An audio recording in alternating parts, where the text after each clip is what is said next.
Pemilik kebun durian di Empat Lawang gembira diperkirakan durian akan berbuah 2 kali tahun ini.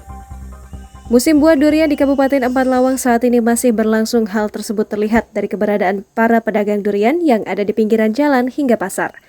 Tidak itu, para pengepul atau tauke durian juga masih terlihat sibuk membeli durian-durian dari pemilik kebun dan penjual durian yang ada di pinggir jalan.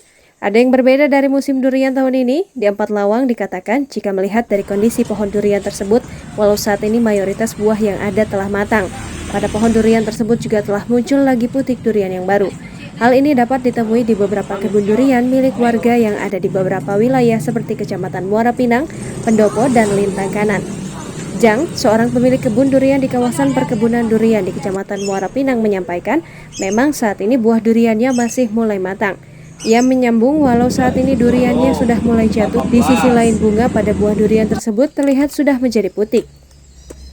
Ia mengakui jika buah durian yang sudah matang dan jatuh saat ini di kebunnya tidak terlalu lebat, akan tetapi menurutnya jika melihat putik yang baru ia memprediksi buah tersebut akan lebat.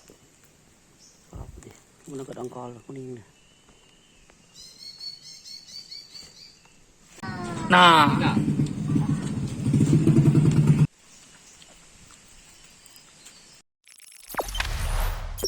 jangan lupa subscribe, share, komen, dan like ya.